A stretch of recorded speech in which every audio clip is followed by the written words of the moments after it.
अस्सलाम वालेकुम। उम्मीद है आप सब खैरियत से होंगे। आज हम साइकियाट्री लेक्चर सीरीज़ में शिज़ोइड पर्सनैलिटी डिसऑर्डर के बारे में बात करने लगे हैं। पर्सनैलिटी डिसऑर्डर्स बहुत सारे टाइप्स के होते हैं और मैंने बाकायदा शॉर्ट वीडियोस में एक पूरी सीरीज़ बनाई हुई है पर्सनैलिटी डिसऑर्डर्स के ऊपर। तो आप अगर इसे प्रीवियस अपलोड्स चेकआउट करें वीकली तो मैंने पहले पर्सनैलिटी डिसऑर्डर्स का एक ओवरव्यू दिया हुआ है। फिर मैंने क्लस्टर वाइज़ उनको डिस्कस किया हुआ है और फिर अब मैं इंडिविजुअली जो है वो एक-एक क्लस्टर के अंदर जो डिसऑर्डर्स हैं उनको डिस्कस कर रही हूँ। तो लास्ट वीक मैंने पैरानॉइड पर्सनैलिटी डिसऑर्डर की वीडियो अपलोड की थी और अब ये सेकंड है डिसऑर्डर जो कि क्लस्टर ए के अंदर है। This is called schizoid personality disorder. So let's read a sample case. Lucas is a 38-year-old man and he has been displaying a persistent pattern of social detachment and limited emotional expression since his early adulthood. ठीक है? He prefers solitary activities and shows little interest in forming close relationships, including with family members. At work, Lucas performs his tasks well but avoids social interactions and team activities, making him appear aloof and uninterested in his colleagues. He rarely reacts to praise or criticism and seems indifferent to social norms and conventions. Despite being content with his solitary lifestyle, his lack of social engagement and emotional expression has caused concern among his family and employers.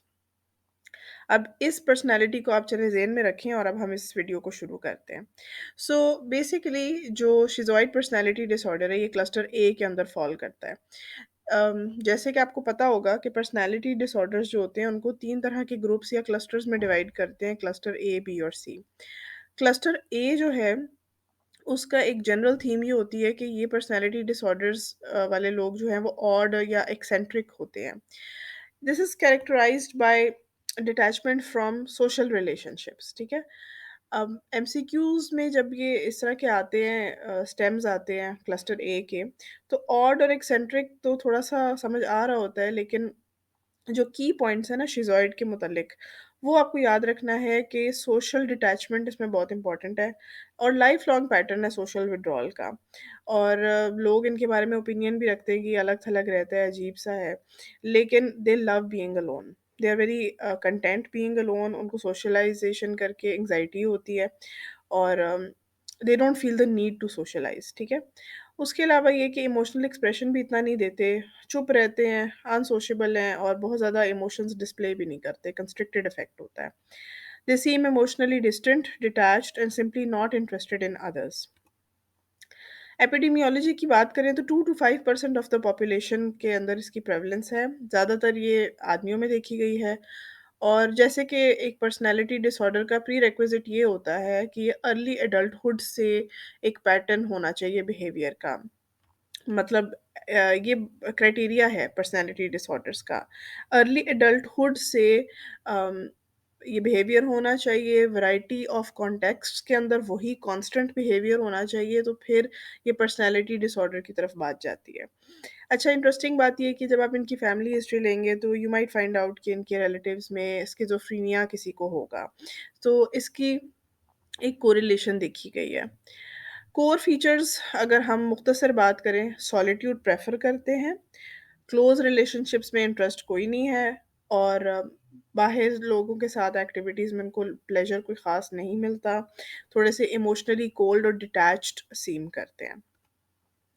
Etiology and risk factors. So genetic link schizophrenia और spectrum disorders के साथ इसका है, ये मैं mention कर चुकी हूँ।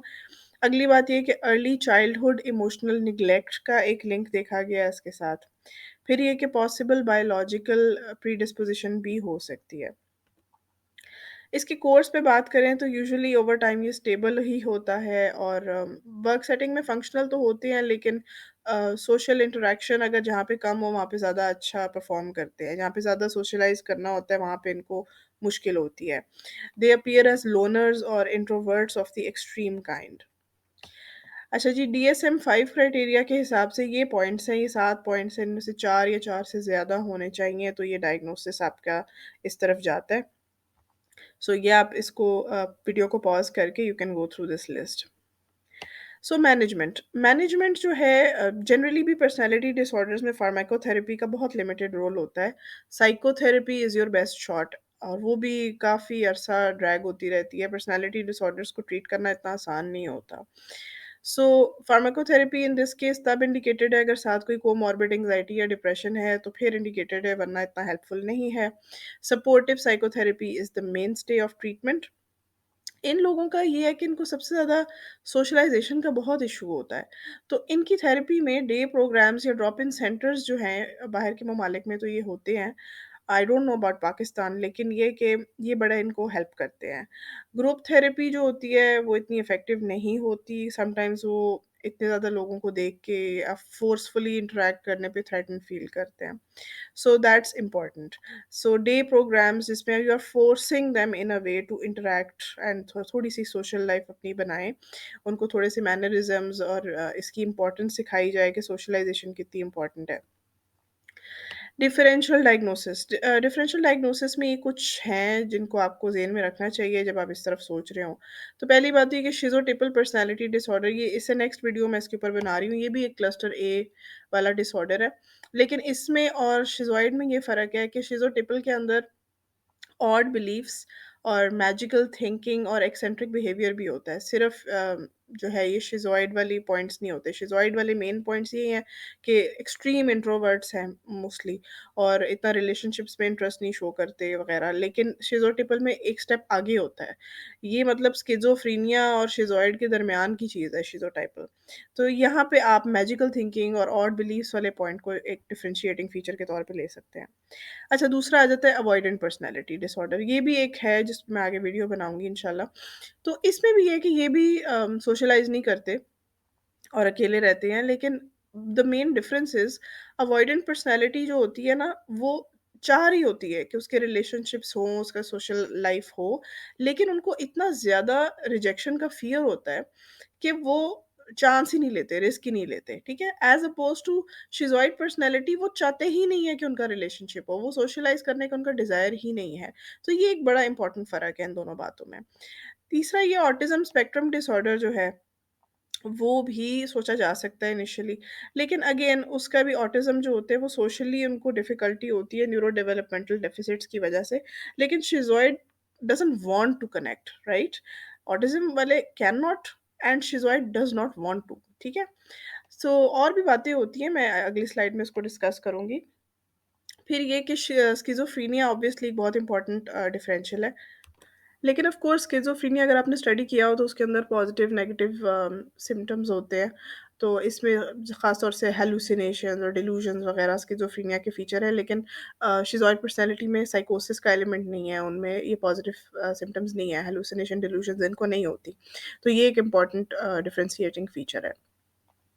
सो ये एक टेबल है जिसमें मैंने ऑटिज़्म को और शिज़ॉइड पर्सनैलिटी को थोड़ा-सा कंपेयर किया हुआ है। आप इसकी स्क्रीनशॉट ले सकते हैं, you can go through it, तो आपके लिए थोड़े-से मामले ज़्यादा क्लियर हो जाएँगे।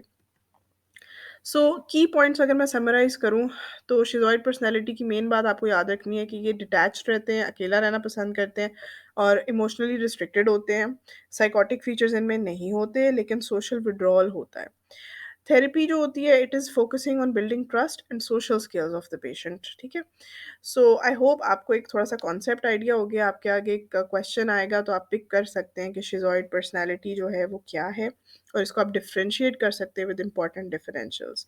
If you like this video, please like, comment, share and subscribe to my channel. Follow me on Instagram and Facebook and I'll be back with more videos. Allah Hafiz.